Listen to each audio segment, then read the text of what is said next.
Hello everyone, I hope that you are doing fine. Today I'm here with another topic. I would like to talk about a myth about trauma therapy. When people first step into trauma processing work, one of the most common fears they may carry quietly, and sometimes there's embarrassment and shame, is, oh, I'm scared because I will have to relieve everything. And that fear is profound because most trauma survivors didn't just live through something painful, they lived through it alone and unsupported and got quite overwhelmed. So the idea of going back into those memories and re-experiencing them emotionally feels like stepping into a fire without knowing if anyone will help pull them out or not. But here is the truth about trauma work according to psychology. Healing does not require relieving. Healing requires relearning what the present moment actually means. Because our nervous system is a prediction system. It constantly scans the surroundings and asks what's about to happen next. And it answers that question using the information, the data registered in your system from the past.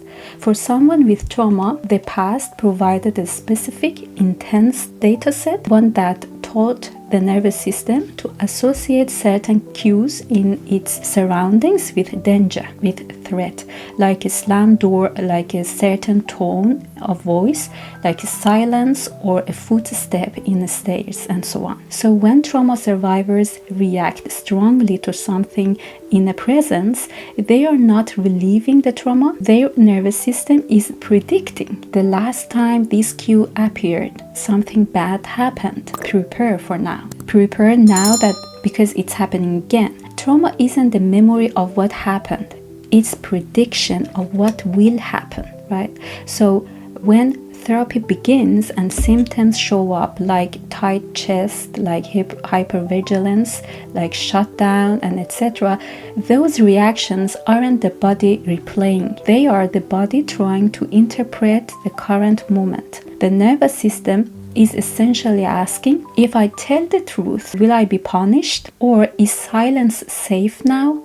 If someone seems frustrated, does it mean that I am in danger? And so on. So these aren't conscious questions, they are physiological predictions encoded in heart rate, in breathing, in posture, in impulses and emotional reflexes.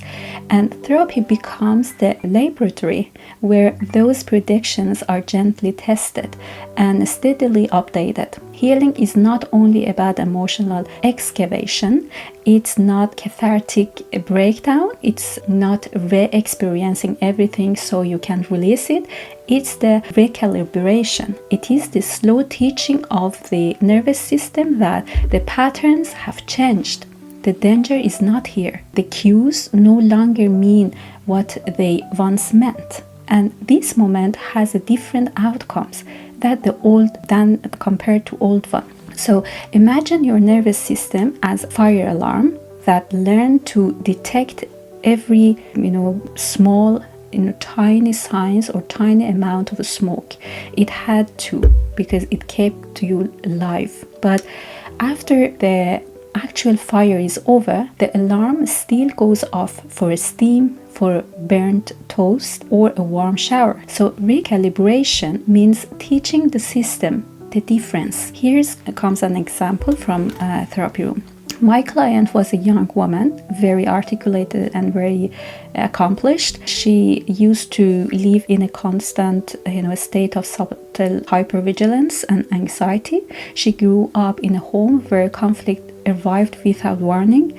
Her parents were unpredictable, quiet 1 minute and very explosive next. So for her, silence became the warning sign. And during adulthood, her experience was that whenever things get quiet, at home, at work, every situation, even in therapy, her nervous system prepares, her heart rate increases, her muscles brace, and her mind scanned for potential threats. And she became overly attentive to the other person's tone or facial expression. But none of these means that she was reliving her childhood. Her body was just predicting, for example, last time silence happened, danger followed, prepare. So when she came to therapy, her biggest fear was that she would be asked to retell every painful moment of her childhood, but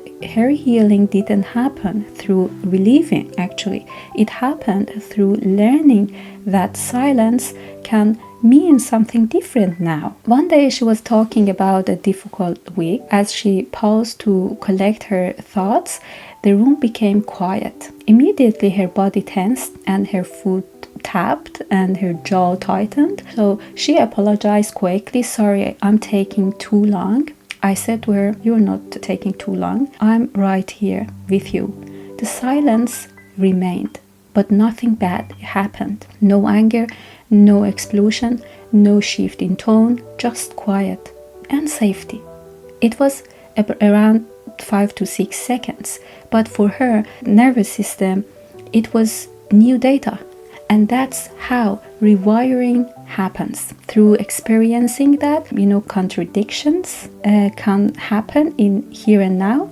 That, those experiences that say to your nervous system that, this actual experience is actually something that contradicts with that terrifying experience as a part of old pattern.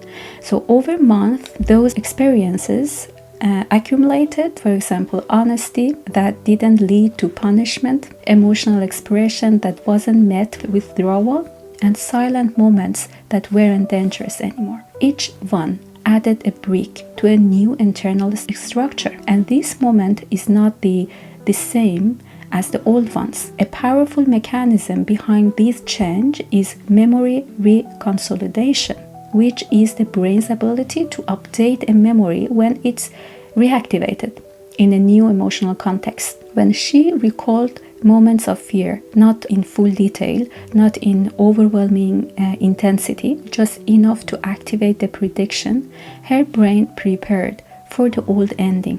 But in therapy, that ending never came. This mismatch between expectation and outcome is what allows the brain to revise the memory's emotional meaning, not erase it, not overwrite it, but update the prediction that comes from it. So trauma often happens when someone is alone in their pain, or when the people who caused the pain were the ones they depended on. So a huge piece of trauma healing is relearning connection. In therapy, co-regulation happens when someone bears witness without judgment. Someone stays with your emotions, with your pain, and someone doesn't disappear when you express vulnerability, when you are connected to your true self and emotions. For her, co-regulation was the most transformative element, because each time I remained grounded, the message became, you're not alone in this moment. And that message slowly rewrote the expectation that silence equals danger. Trauma wires the nervous system over years.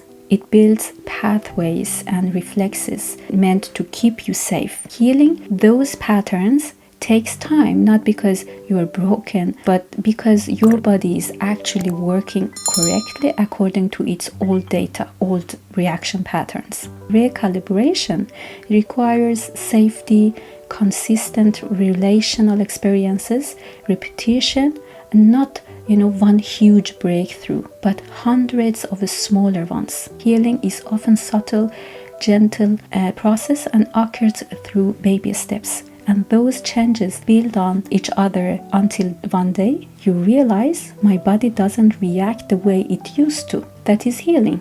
But it is not dramatic, right? It is often quiet, and you notice that you can tolerate a pause in your conversation with somebody else. You don't brace as much, or you don't assume someone is angry, or that you feel your feet on the ground more often now.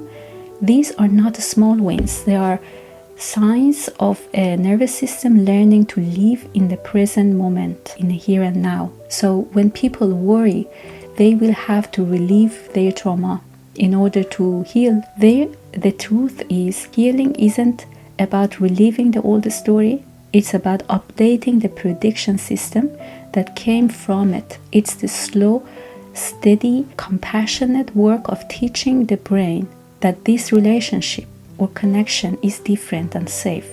And this moment isn't the same as the old ones. Healing is not re-experiencing, it's recalibrating. And recalibration is not just possible, it is the natural direction the nervous system moves once it finally has the support, the safety, and the connection it was always meant to have. So please share this message with a friend who may find it useful and keep in touch. Thank you. Take care. Bye.